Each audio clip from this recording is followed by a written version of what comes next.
فيلمنا النهاردة بيبدأ قبل انتهاء الجزء الأول بأسبوع بالظبط لما جودي ونيكولاس قدروا يثبتوا التهمة على بيل ويذر بسبب اختفاء الحيوانات. وبعدين بنشوف نيكولاس وهو بيتعين ضابط شرطة رسمي في مدينة زوتوبيا، وجودي بتقدم له القلم كهدية على شكل جزرة وبتقول له يحافظ عليه، وبنشوفها وهي فرحانة بيه جدا. وبعد فترة قصيرة جودي ونيكولاس بقوا أشهر ضباط شرطة في مدينة زوتوبيا. وبنروح لوقتنا الحاضر وبنشوف إن في احتفالية كبيرة جدا في المدينة، وبيتم تعيين عمدة جديد في المناسبة دي، والعمدة ده بيجي يهني جودي ونيكولاس على نجاحهم في قضية اختفاء الحيوانات. والأخبار بتوضح إن سكان زوتوبيا فرحانين بالذكرى المئوية لبناء جدران الطقس، وكمان بيقولوا لنا على اسم العالم اللي اخترع الجدران دي، وبيكون اسمه أبينيزر. والجدران دي اللي خلت كل الحيوانات تعيش مع بعضها في نفس المدينة. وفي اليوم اللي بعده جودي ونيكولاس بيصحوا من النوم وكل واحد فيهم بيستعد للشغل، وبنروح لمركز الشرطة وبنشوف القائد بوجو وهو بيتكلم مع الضباط وبيوضح لهم قضية مهمة جدا، وبيقول لهم إن في مفتش جمارك بيهرب بضاعة ممنوعة من المينا وبيدخلها البلد، وبيقسم الضباط اللي موجودين في القسم الفرق وبيبدأ يوزع عليهم المهمات. ولما بيجي الدور على جودي ونيكولاس مش بيلاقيهم أصلا في المكتب،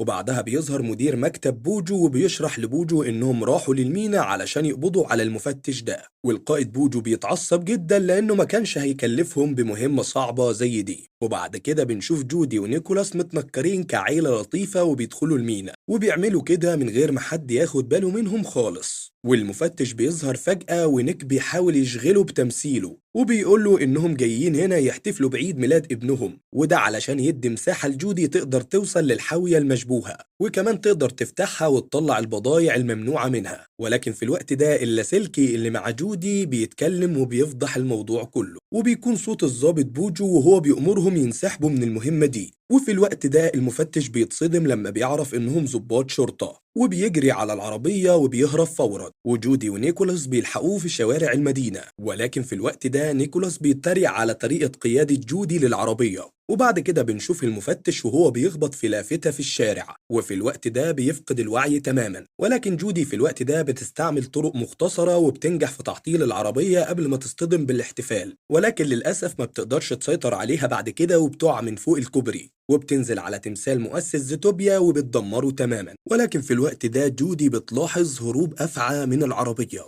وبعدها بيرجعوا لمركز الشرطة هما الاتنين، وجودي بتتفرج على فيديو للعالمة نيبلز، ودي بتكون بتتكلم عن الأفاعي الممنوعة من دخول زوتوبيا، وبتقول إن التعابين ما دخلوش زوتوبيا بقالهم أكتر من 100 سنة. وبعدها بيظهر القائد بوجو وهو متضايق بسبب التهور اللي حصل، وبعدها بتظهر نائبة القائد وبتقول لهم كلام يسم البدن، وبتقول لهم إنهم لازم يشتغلوا على مهمات بسيطة لحد ما يكونوا جاهزين للقضايا الكبيرة اللي زي كده. وبوجو بيشرح لجودي قد إيه تصرفاتها المتهورة ممكن تأثر على زمايلها في الشغل، وبيقول لنيكولاس إنهم محتاجين يثبتوا نجاح شراكتهم. وفي الوقت ده جودي ونيكولاس بيحضروا جلسة علاج نفسي، والدكتور بيكتشف توتر جودي وعشوائية نيك، والدكتور بيأكد لهم إنهم يقدروا يتأقلموا مع بعض خلال سنتين. ولكن بعد الجلسة دي جودي بتكون مصرة إنها تثبت نجاح شراكتهم، ونيكولاس بيكون شايف إن الموضوع ده هيرجع لطبيعته لو تجاهلوه، وده بيخلق بعض الخلافات بين جودي ونيكولاس. بعد كده جودي هي ونيكولاس كل واحد بيروح على البيت، وبعد كده جودي بتلاحظ في التلفزيون حاجة غريبة جدا،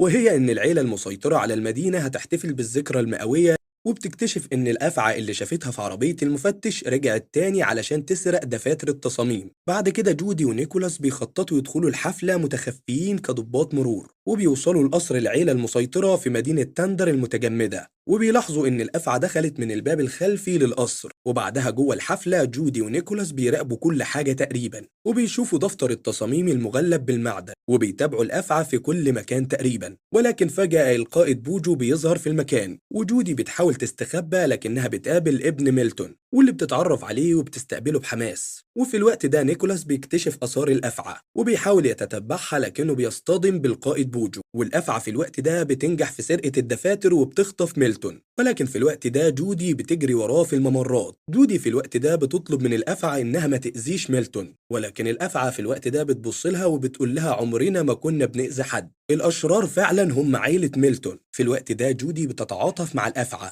وبيتعرضوا لمواجهة مع أولاد ميلتون اللي كانوا بيهددوهم بحرق الدفاتر، وجودي في الوقت ده بتتسبب في حريق في الغرفة، ونيكولاس بيساعدها في إنقاذ الأفعى. ولكن قبل ما يمشوا من المكان بيظهر القائد بوجو، والتعبان بيضربه ضربة قوية جدا بتخليه يفقد الوعي. وفي الوقت ده بتظهر نائبة القائد بوجو وبتفكر إنهم سمموا القائد بوجو وبتبدأ في مطاردتهم. وبعدها بيظهر شخص هو وبنته وبيوضح لجودي ونيكولاس إن العيلة دي مجرمة وإن الدفاتر دي فيها سر مهم جدا، وبيوفر لهم هويات مزيفة وعربية جديدة علشان يهربوا لجزيرة معينة. لكن جودي في الوقت ده بترفض إنها تهرب من المدينة، وبتقول إن إحنا لازم نحمي المدينة ونحل القضية لإثبات براءتنا. وفي الوقت ده العالمة نيبلز بتساعدهم يوصلوا لسوق المستنقعات، وهناك بيلاقوا أنواع مختلفة كتير من الزواحف، وبتتعرف على شخص تاني اللي بيوضح لهم أهمية الدفاتر دي وإنها فيها سر مخفي ومحدش يقدر يشوفها غير الأفاعي، وإن العيلة المسيطرة على المدينة كانت بتستغل الموقف ده لصالحها، وده علشان تعمل توسعة لنفوذها تحت الجليد. وأثناء محاولات كشف السر ده من جودي ونيكولاس بتظهر نائبة القائد بوجو وبتقتحم المكان. وفي الوقت ده الذعر بينتشر بين الزواحف كلها، وجودي ونيكولاس ونابلز بيهربوا للسطح بمساعدة الشخص اللي قبله. وفي الوقت ده الأفعى بيهرب معاهم ومعاه الدفتر، وبتستمر المطاردة في المية وبيتنقلوا ما بين قارب والتاني، والشرطة ما بتسيبهمش في حالهم خالص. وفي المواجهة الأخيرة جودي ونيكولاس بيواجهوا عيلة ميلتون، وده بيكون داخل القصر اللي موجود فيه العيلة المالكة، وبيكتشفوا المخطط الحقيقي للعيلة دي. والأفعى بتسلم الدفتر لجودي قبل ما يختفي، وجودي ونيكولاس بيقدروا يهربوا بالدفتر لمكان آمن، والشرطة بتوصل وبتقبض على عيلة ميلتون وأولاده. والزواحف في الوقت ده بيكونوا مطمنين جدا. والسر اللي كان مستخبي من أول الفيلم هو إن جدة الأفاعي هي المؤسسة لزوتوبيا.